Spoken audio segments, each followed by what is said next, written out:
রাবণ শ্বশুর মম মেঘনাদ স্বামী আমি কি ডরাই কভু ভিখারি রাঘবে। Hi friends, welcome back to my channel The Fulfilment. I am Asik Iqbal. Today I am going to discuss on the topic what is rhetoric. Okay, so let's go through the video. Don't skip the video. This video is very helpful to all the students of English honors and the students of Sanskrit honors or Bengali honors or any other languages. Moreover, it is also very helpful to those people who want to develop their art of speaking. Okay, so let's go through the video. Now to understand the topic, that is what is rhetoric, please look at the whiteboard. I have written some sentences there. Okay, look at the board. What I have written, in the left side I have written 3 sentences. He is young, she is the Chief Minister of West Bengal, sleep that knows no breaking. In the right side, that is in the right column, I have written these 3 sentences in different ways. In the first, I have written he is in the morning of life in place of he is young. Secondly, I have written she is the pillar of West Bengal in place of she is the Chief Minister of West Bengal. Okay. Thirdly, I have written sleep that knows no breaking. It means what? Die. So, this type of sentences are told very easily in a very simple way. Okay. But these types of sentences are told something in an artistic way, something in a very colorful way, something in a very decorative way. Not only in English, but also in Bengali, there are many sentences which are used artistically, which are used by the touch of artistic presentation. Even the poets, the authors, writers, they use this rhetoric only to embellish their language. As for example, Rabindranath Tagore, the great poet, he wrote many poems, and in his poetic lines, for the development of listening properly, for the embellishment of the lines, for the beautification of sounds, he used alliteration, one kind of figures of speech to embellish the language. As for example, when Rabindranath says, বৃষ্টি পড়ে টাপুর টুপুর নদে এলো বান শিব ঠাকুরের বিয়ে হবে 3 কন্যা দান. Again he says, চলো চপলার চকিত চমকে করিছে চরণ বিচরণ কোথা চম্পক আভরণ. So the same sound is repeated in a sentence. Why has he done this? He has done this only for the beautification of the line, only for the beautification as the readers or audience listen it sweetly. Okay? Even Michael Madhusudan Dutt in his writings, he has used many figures of speech. As for example, a speech of Pramila, the wife of Meghnad, says in what way? Ravan shoshur mamo Meghnad shami ami ki dorai kobhu bhikhari raghave. Here, in this speech, what is expressed? Indirectly, it is expressed that Pramila is belong to a very high and aristocratic and powerful family. Okay? So these lines are used only for decoration of language. If someone does not wear any ornaments, he looks very simple. But if he wears some ornaments, as for example bride and groom, when they wear ornaments, they look very beautiful. So, rhetoric is nothing but decoration of language. Okay? My friends, now you have to know what? That the very term rhetoric has come from the Greek word rhetor. Look at the board. Rhetoric has come from the Greek word rhetor. Rhetor means a public speaker. But in literature, rhetor means the art of public speaker or the art of speaking. Okay? So what is rhetoric? It is the art of speaking. And it consists in an orator's particular mode of speaking whereby he or she is capable of impressing his or her audience in an effective way to win his or her objectives or purposes. Okay? Now, let us go to discuss various comments of the classical philosophers in regard of rhetoric. Rhetoric, according to Aristotle, the great philosopher, you know, is that faculty. What is? Rhetoric is the faculty by which we understood that will serve our turn concerning any subject to win belief in the hereafter. Okay? What Aristotle has focused here is the art of discovering all available means of persuasion and development of devices, intellectual or emotional, by an order to convince his or her audience and make them accede to his point of view. Okay?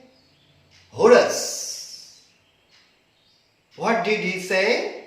He said in his versified art of poetry, the same objectives.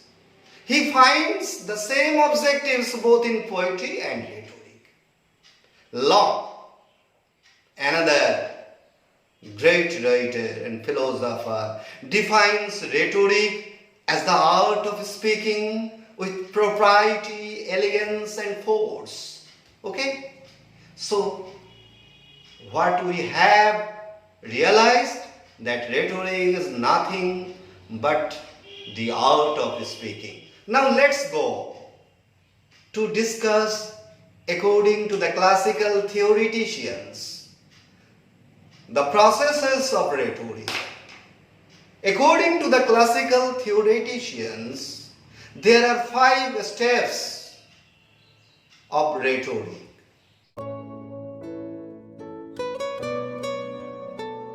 First, invention. One should discover arguments, reasons, justifications, logical, ethical or emotional. First. Secondly, arrangements. One should organize the arrangements. So in the second step, what should be done? It is the stage of organization of arguments. Thirdly, style. It means the right choice of words or figures in which such arguments are to be expressed to fulfill the objectives. So it is an important step of rhetoric. Fourthly, memory. It stands for guidance about the way to remember the acute materials and its placement.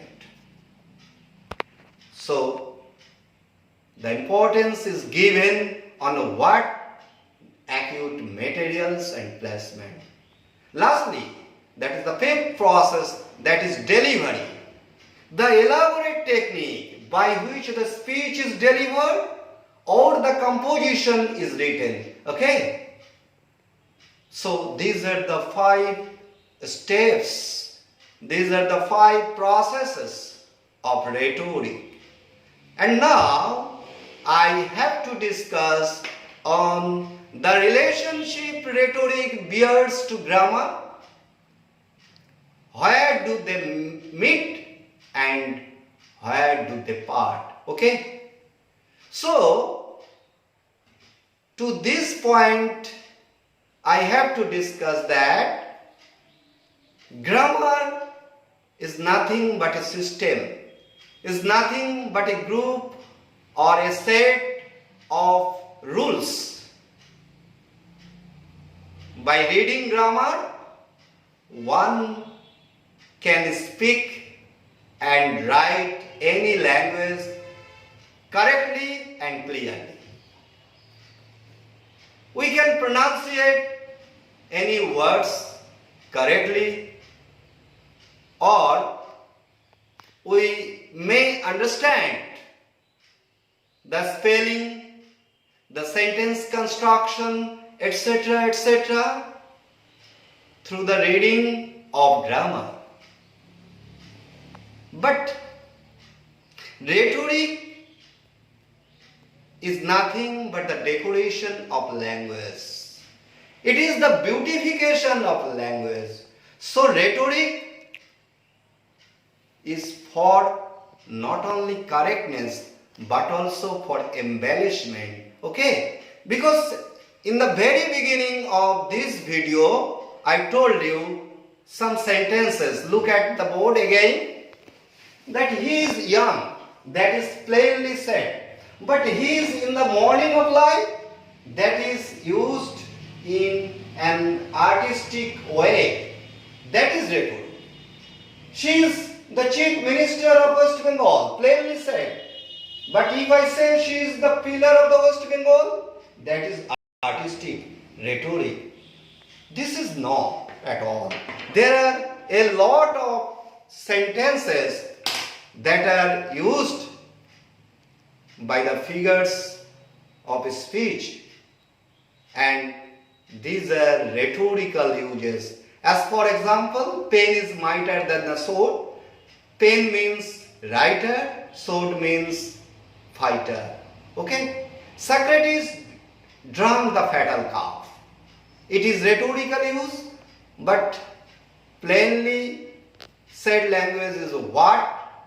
Socrates drank the poison. Another example, united we stand and divided we fall. It is rhetorical use. So, what is the relationship? Just I am writing on the board. Look at the board.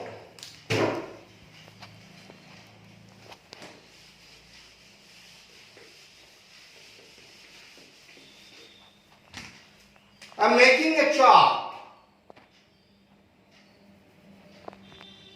Language. To know any language, you should need two things. Grammar, for what? For correctness. Rhetoric, for what? For correctness plus embellishment.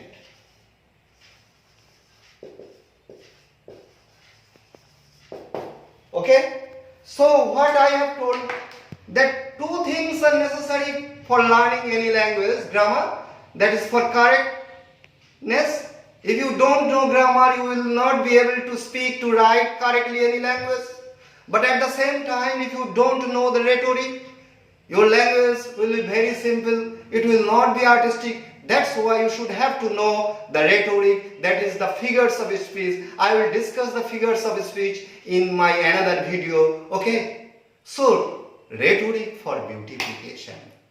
Even there are some sentences like, much have I known, much have I seen. If you justify this in regard of grammar, it will not be right. But if you justify these lines in regard of rhetoric, it will be right, because this is a case of figures of speech and this is nothing but hyperbaton. I will discuss in another video. Okay, so today I have discussed up to this portion. At the very beginning, I have given some examples to implant the idea of rhetoric, and then I have said that rhetoric is nothing but decoration of language. Then I have discussed that the rhetoric term has come from the Greek word rhetor. Then I have focused on the ideas of classical masters. Then I have discussed 5 stages of rhetoric, 5 processes of rhetoric, and lastly I have discussed the relationship between rhetoric and grammar. Okay, that's the end of the video. If you like, please subscribe, please share and comments. All the best for you.